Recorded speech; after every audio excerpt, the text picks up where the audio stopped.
All right, hello everyone. And I really don't like this. I really don't like the vertical video, but it is, I mean, that's just the only option I have. Okay, so apparently there is some kind of like feature. I don't know if they've released it yet on YouTube or not, but there's going to be a feature that gives you like, it's like a super like. I don't really know what it's actually called. I just heard about it, and apparently it gives, like, if you use the super like, you can only use it a few times a week, and it gives you like triple the number of likes or something if you super like someone's video. I don't know. I'll probably get an email about it at some point, but if you ever have that option, then um, you know, help me out a little bit, maybe. I don't know. I very much appreciate it. It's free, I think. I don't think it costs anyone anything, which is really nice. And anyway, let's get into the video because I have several things to cover. Oh, and I actually don't have. There's one thing I didn't include in the video description. So I will get to that at the end. Don't let me forget. Okay. So starting off, um, if you thought that Pope Francis had misspoken or that the Vatican, whenever they um, paraphrased what he said and included the wrong thing, included the wrong information, misquoted him, I guess you would say, and then corrected it, uh, you would you'd be mistaken if you thought that Francis was misquoted. So Pope Francis praised cultural and religious diversity as a gift from God in a video message to an interreligious youth conference on Tuesday. This was following just a few days earlier when he said something very similar. He said, "Contemplate the diversity of your traditions as a wealth willed by God," the Pope told young adults gathered at Tirana, Albania, for the Mediterranean Encounters 2024. He said, "Unity is not uniformity, and the diversity of our cultural and religious identities is a gift from God." Francis's comment about diverse religious identities being a gift willed by God followed shortly after the pontiff made headlines over the weekend for telling young people in Singapore on September 13th that all religions are pathways to reach God. Okay, so he's repeated it again, and again he's in serious error. So I guess I can point. No, I'll do this at the end. Okay, so the Synodal Synod, we're a week out. It will begin on Monday, September 30th, with all participants taking part in a 2-day retreat. Retreat in quotes. Last year's retreat was held in Sacrofano, but this year it will instead take place in the Vatican. Wow. Mostly held in private, with only certain sections of the retreat being live streamed by the Vatican news portals. It will again be chiefly led by Father Timothy Radcliffe, OP, that means he's a Dominican, a 79-year-old English Dominican, notorious for his promotion of LMNOP ideology and contradiction of church teaching on the topic. So that's excellent. I have to scratch my foot, sorry. um, yeah, that's great. Just got a spam. Got a spam text. All right. I guess I need to set my phone on silent when I'm doing videos. I think it was like a political spam text. Those are really annoying. Okay. So yeah, you'll have a LMNOP priest leading a retreat. Oh boy.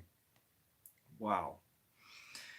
There are going to be sins that cry out to heaven for vengeance that occur during the synod. Anyway.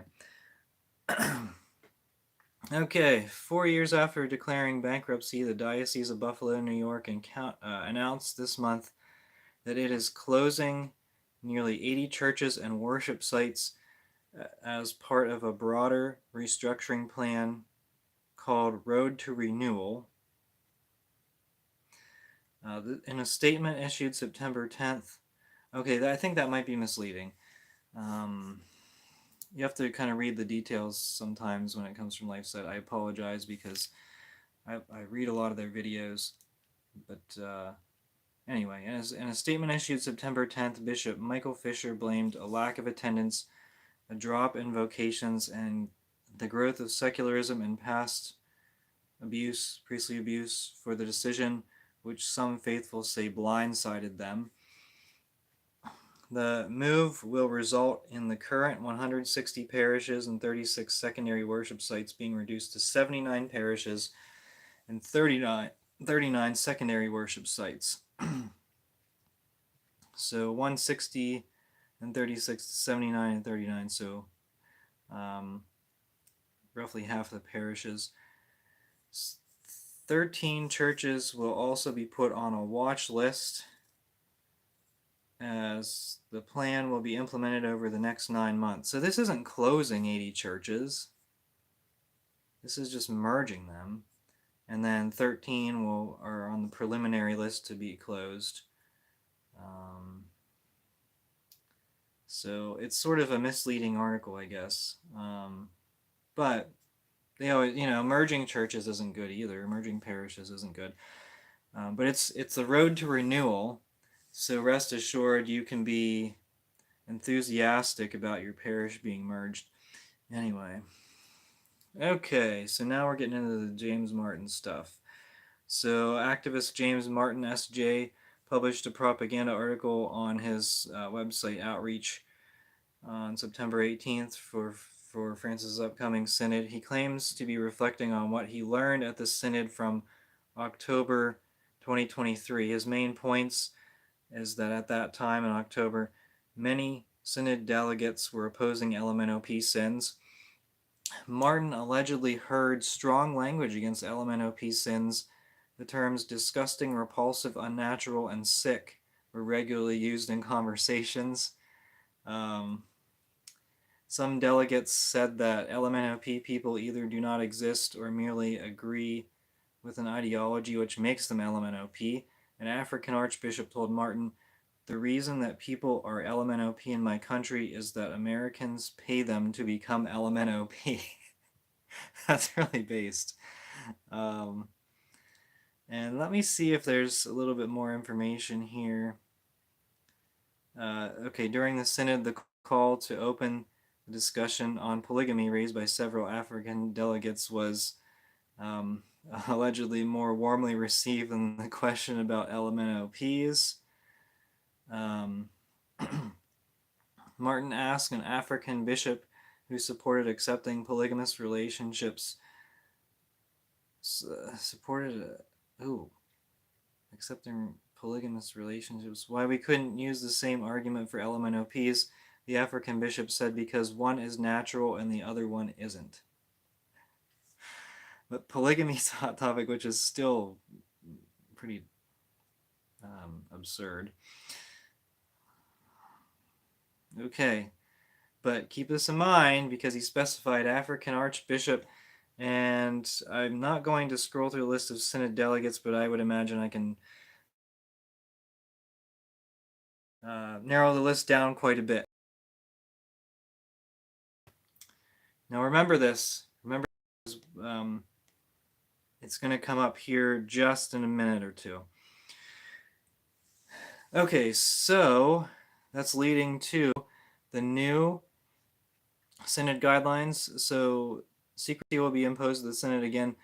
Article 24 of the synod regulations provides, in order to guarantee freedom of expression to each and every one regarding their own thought, and to ensure a serene common discernment, which is the main task entrusted to the assembly. Yeah, sure, everyone believes that. Each of the participants is bound to confidentiality and discretion with regard to both their own interventions and the inventions of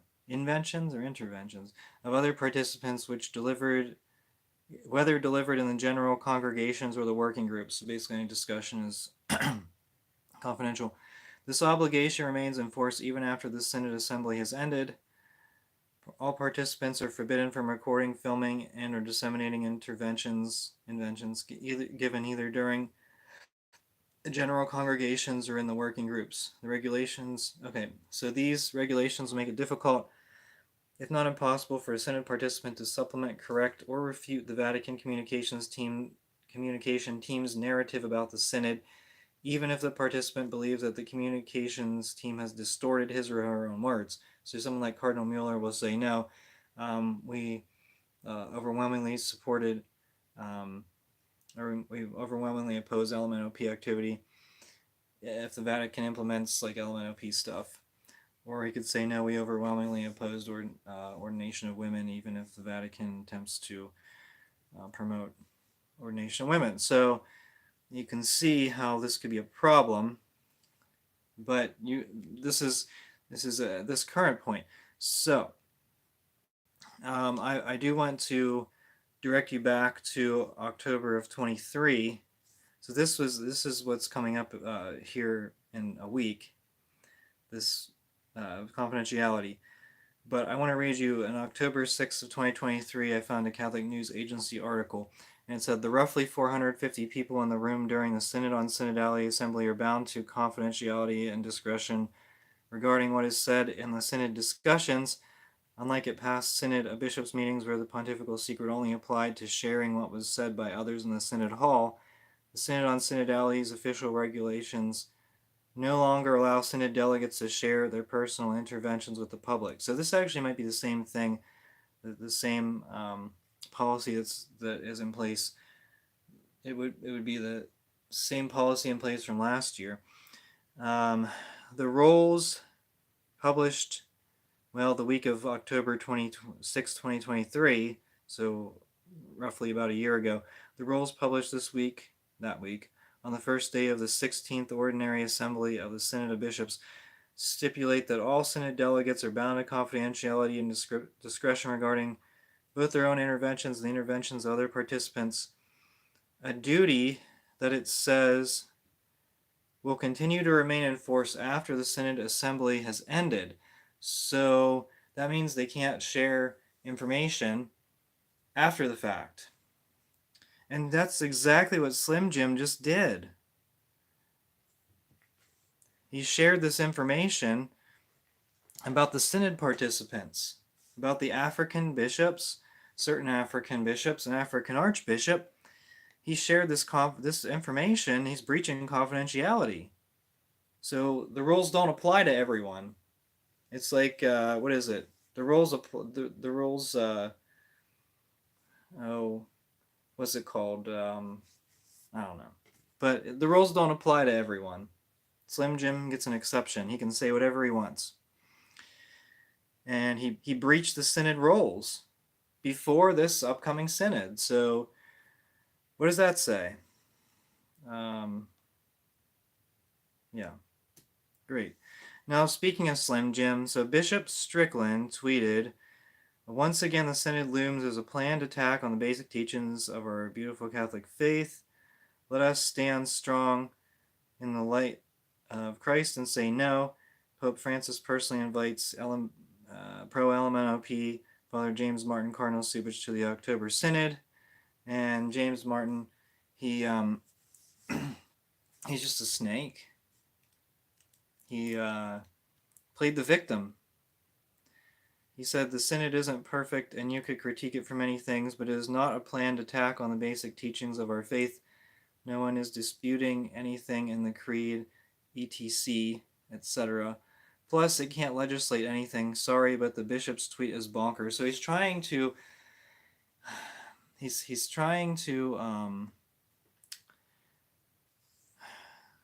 make Bishop Strickland look like a radical extremist. And I've been seeing some pro-baby slaughter ads. It's trying to paint us as extremists.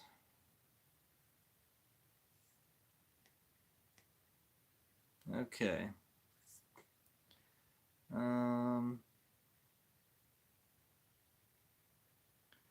All right, and then I went to. All right, I went to go to LifeSite because Bishop Strickland actually. Bishop Strickland had some really interesting things to say. All right, and I got to find this article because I didn't figure it out in advance.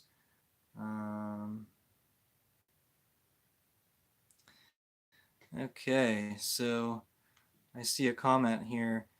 You need to stop speaking ill of King Francis. You do know that any layman in good standing can report you to your archbishop and you could be denied communion. Right? You're officially under investigation. Thanks.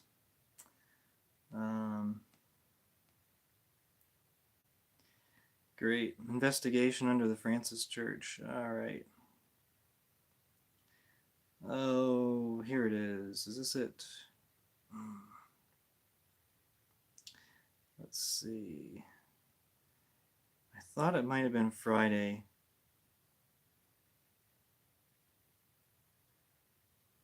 Whoa. Okay. So the article is titled Pope Francis' comments on all religion being paths to God are heresy. So Strickland wrote this article, and it's really long. Well, I don't want to say it's a long article. It'll take you a while to read through it. And he says a lot of really good things in here. He talks about the heresy of indifferentism, makes the claim that all religions are of equal value. He said, where is the outcry of the shepherds? Where is the courage and conviction to defend our faith?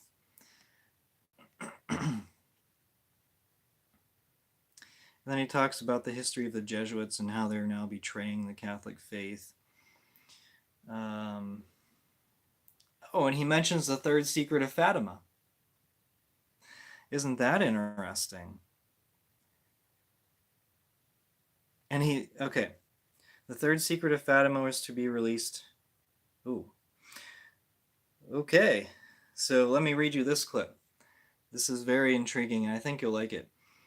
The third secret of Fatima was to be released in 1960, but it was not. And this, combined with the fact that Russia had still not been consecrated in the manner Our Lady requested, gives insight into the mindset of the Vatican during that period. So I don't know if he still believes that Russia has been consecrated or not. It still has been consecrated or not. He said Pope Pius XII had strongly opposed Soviet Marxism, but with Pope John XXIII there was an open windows, open fields approach to the USSR, and in fact he went so far as to guarantee the USSR immunity from attacks by the Church. It was during his papacy, of course, that the third secret was supposed to be revealed, but it was not, for it seems offending Russia was of more concern than carrying out our Blessed Mother's instructions. And with Pope Paul VI, the policy of placating Russia continued, even to the point of betraying the Primate of Hungary. Whoa, okay. So he's talking about how the Vatican had a really, really generous stance toward communism, and what a surprise. Even more so today. He criticizes liberation theology. Man, you guys need to read this. I'm telling you. I'll update the link. In summary, this is really good. In summary, I must state that we are now faced almost daily with heresy and apostasy, even within the highest offices of the Church. There should be penalties for committing these canonical. 64 section 1 states an apostate from the faith, a heretic or schismatic incurs a late sententia excommunication. By committing apostasy, a person brings the sentence of excommunication upon himself. Okay, however, we are living in a time when there is scarcely heard a word from the shepherds of the Church when someone makes statements that are heretical or that represent apostasy from the faith. Instead, it is those who point out the heresy or apostasy that are often met with penalties. And that's it. I mean, he he says, I implore all my fellow bishops to rise up and protect the positive faith. And he kind of ends it sort of abruptly in that sense.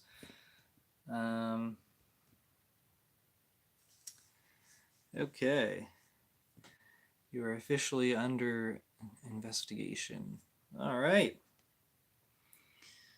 All right. So, Strickland, he's that's great. That's really great for Bishop Strickland.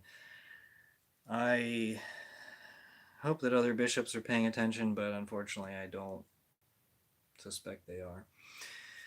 It's sad to say. It really is. Bishop Strickland's speaking out, though, and that's good. So I think being removed as a diocesan bishop was really the best thing that could have happened to him, because now he has time to think. He has time to compile. He has time to compile an article, or I don't know. It's more of like an essay, more of an essay. And if you read through it, I think you will appreciate it. He's certainly not speaking out in the sort of way that Vigano is, but he is doing pretty good with this. I mean, I like it. I like the direction he's headed, because we need bishops to call out these errors and these false teachings that are going on today. He's calling out James Martin. He's calling out Francis. He's calling out the entire Francis Church, which is something that's really needed today. We can sit back and watch our masses be canceled, or we can try to do something about it, and lay people can't really do a whole lot. You can withhold donations, but they don't care, because they're getting money from the government for immigration. Don't you know that? That's why withholding donations only does so much. They'll just get it from government grants. All right.